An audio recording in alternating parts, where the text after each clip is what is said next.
Zlateh the Goat. At Hanukkah time, the road from the village to the town is usually covered with snow, but this year the winter had been a mild one. Hanukkah had almost come, yet little snow had fallen. The sun shone most of the time. The peasants complained that because of the dry weather, there would be a poor harvest of winter grain. New grass sprouted, and the peasants sent their cattle out to pasture. So for Reuven, the furrier, it was a bad year, and after long hesitation, he decided to sell Zlateh the goat. She was old and gave little milk. Pavel, the town butcher, had offered 8 gulden for her. Such a sum would buy Hanukkah candles, potatoes, oil for pancakes, and gifts for the children, and other holiday necessaries for the house. Reuben told his oldest boy, Aaron, to take the goat to town. Aaron understood what taking the goat to Fayetteville meant, but he had to obey his father. Lee, his mother, wiped the tears from her eyes when she heard the news.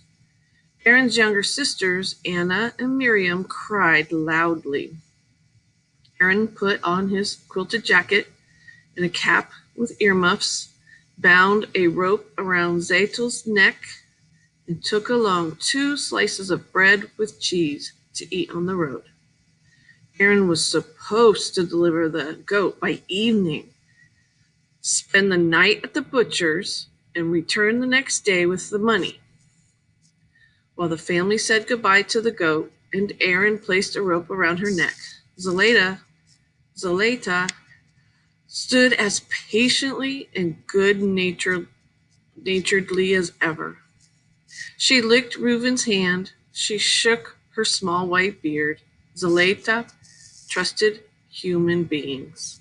She knew they always fed her and never did her any harm. When Aaron brought her out on the road to the town, she seemed somewhat astonished.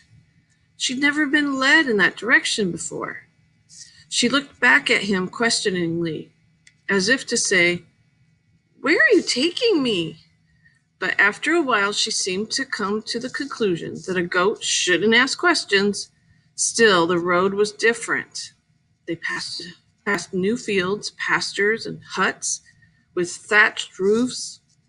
Here and there, a dog barked and came running after them. But Aaron chased it away with his stick. The sun was shining when Aaron left the village.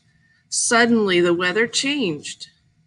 A large black cloud with a bluish center appeared in the east and spread itself rapidly over the sky.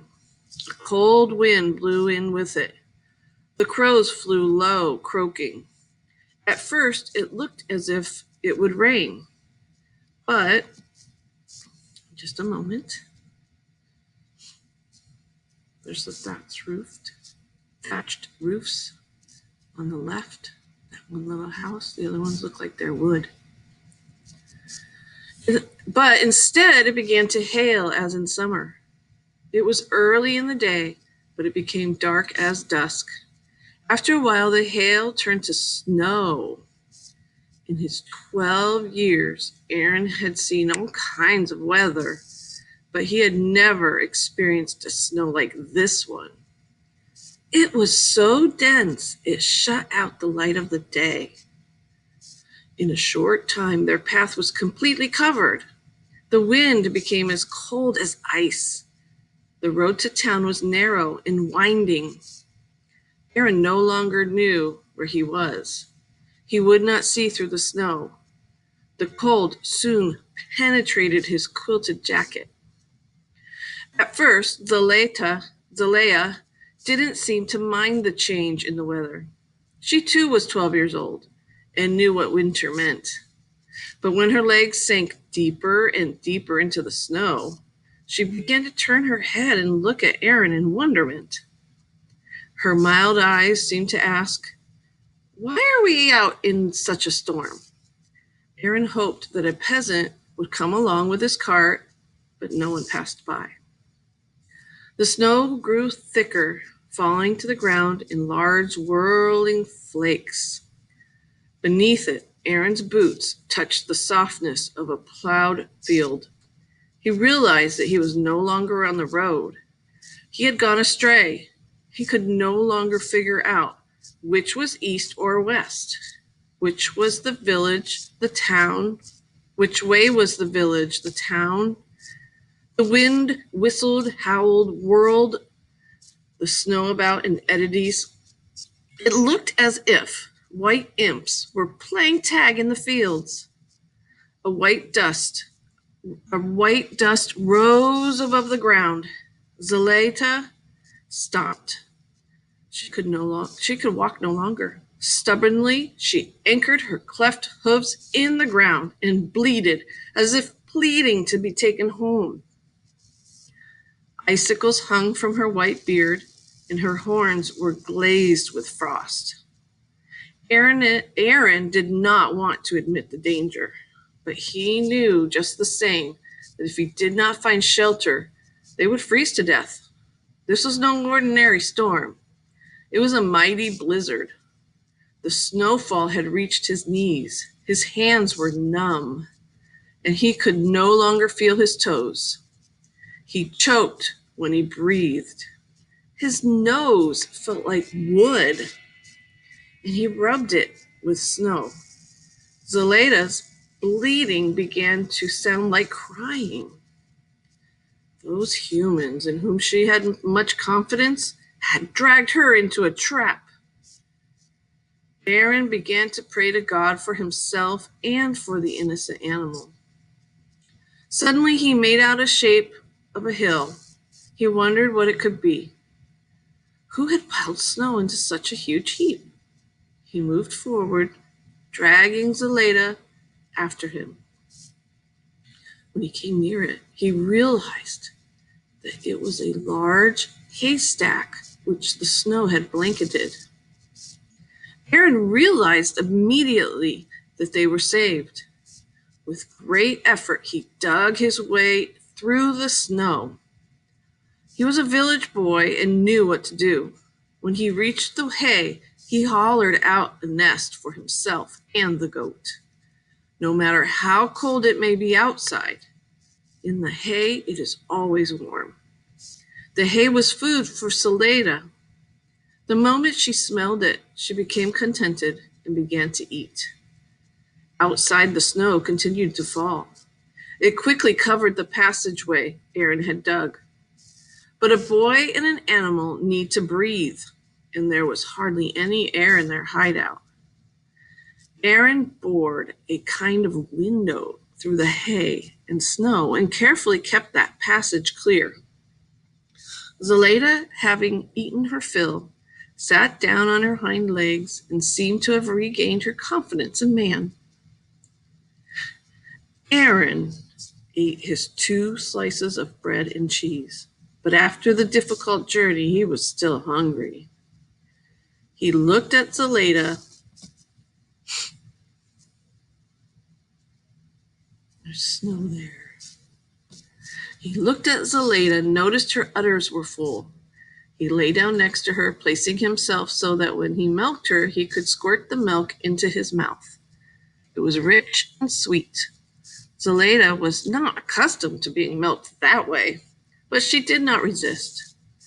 On the contrary, she seemed eager to reward Aaron for bringing her to a shelter whose very walls, floor, and ceiling were made of food. Through the window, Aaron could catch a glimpse of the chaos outside. The wind carried before it whole drifts of snow. It was completely dark, and he did not know whether night had already come or whether it was the darkness of the storm. Thank God that in the hay it was not cold. The dried hay, grass, and field flowers exuded the warmth of the summer sun. Zlateh ate frequently. She nibbled from above, below, from the left and right.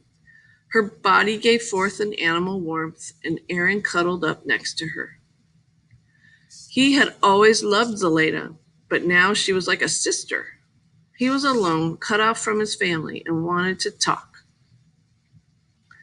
He began to talk to Zlateh. Zlateh, what do you think about what has happened to us? He asked. Ma, Zlateh answered. If we hadn't found the stack of hay, we would both be frozen stiff by now, Aaron said. Ma, was the goat's reply. If the snow keeps falling like this, we may have to stay here for days, Aaron explained.